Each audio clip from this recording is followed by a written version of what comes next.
Hi, my name is Jen, and I'm going to be reading to you one of the most terrifying stalker stories by the Reddit user SweetMercy. A week or so before my 10th birthday, I walked to the corner store with a $5 bill and picked up a jar of ragu for my mom. On my way home, a man I've never seen before fell in step with me and began talking. "Hi," he said cheerfully. "My name is Dr. Ramsey. I'm a pediatrician. Do you know what a pediatrician is?" I walked along silently, not replying, hope he would take that as a sign he should leave me alone. Subtleties were not his strong suit, though, because he kept right on chattering. "Are your parents looking for a pediatrician for you?" "Of course. You're almost a big girl now. You'll be needing another kind of doctor soon, won't you?" "That's okay, though. They can still bring you to me until then." "What's your name?" "You have beautiful hair. I was just on my way to get some suckers for the candy jar in my office. Do you like suckers?" Thankfully, we were nearing my house, so I ran forward, up the back steps, and in through the kitchen door. I didn't know it then, but that was the beginning of a very long, very scary ordeal. It didn't take long after that for Dr. Ramsey to begin showing up. At first, it seemed benign enough, at least to a kid. He would drive by nearly every day, smiling and waving. I told my mom, who said maybe it was on his way home from work. But then the phone calls began. My dad called me into the living room and sat me down. He asked me about the day Dr. Ramsey followed me home, and if I had talked to him. He said I wasn't in trouble, but that I needed to tell him the truth. I told him no, and he asked if I was sure. Could I be forgetting something? I told him no again, and he frowned, then asked, "Then how does he know your name?" I didn't know. It turns out that was not all he knew. He knew my sister's name as well. Pretty soon, neither my sister or I were allowed to answer the phone. He called several times a day. At first, neither of us knew what he was saying.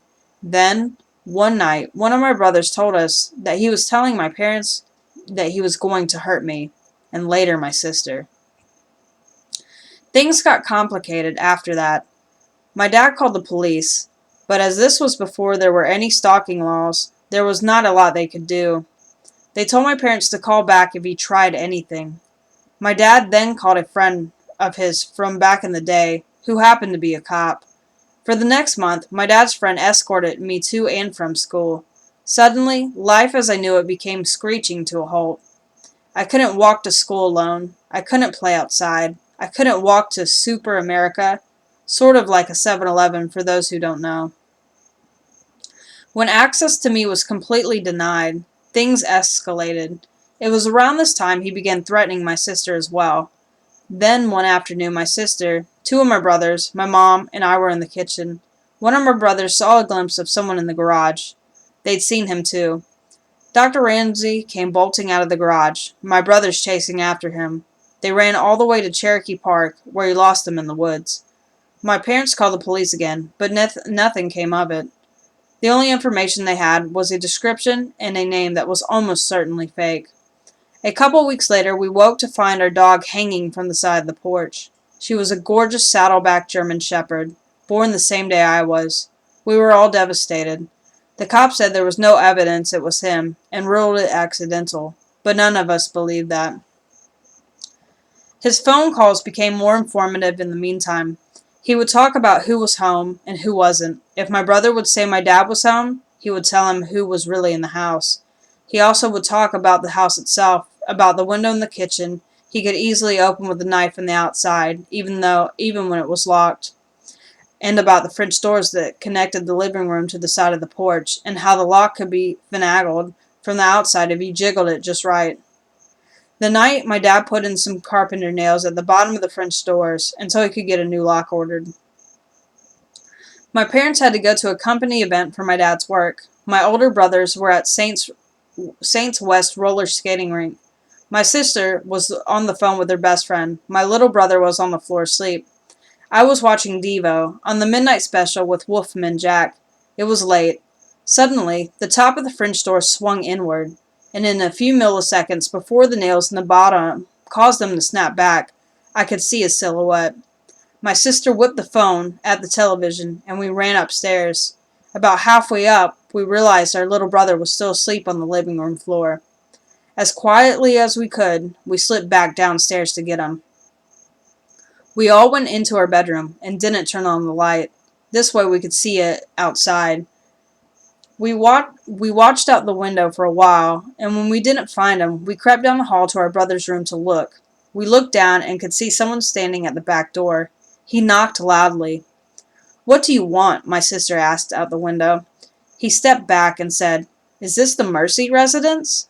I have a pizza for delivery. Can you come to the door?" She scoffed at him, declaring she was not stupid. She could see he didn't have a pizza, and she was calling the cops. He left. A short while later, my brothers returned home. We told them what happened, and they walked around the yard watching for him. They came back in, and things settled down. By now, we'd pretty much given up calling the cops, because it never helped, so we just went back in, each of us, except my youngest brother still asleep, carrying a knife from the kitchen, just in case. Eventually, one of my brothers went into the kitchen to get a bowl of cereal as a snack. You know the sensation you get when you just can feel someone is watching you? Yeah, he had that in spades. He kept looking around the kitchen, through the doorway, into the dining room, at the windows.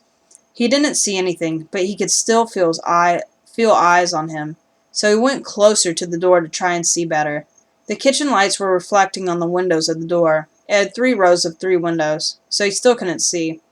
He stepped closer, then closer again, until he was right up to the door, then cupped his hands on either side of his head so he could see. There, on the other side of the window pane, was Dr. Ramsey, smiling back at him. He turned to yell for my older brothers, and when he looked back again, he was gone. They went out again to look for him, but didn't see him. The next night, we were at the table playing Crazy Eights, and my brother was restless.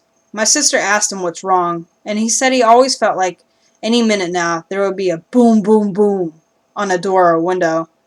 Almost immediately after he finished his sentence, boom, boom, boom on the window right behind him.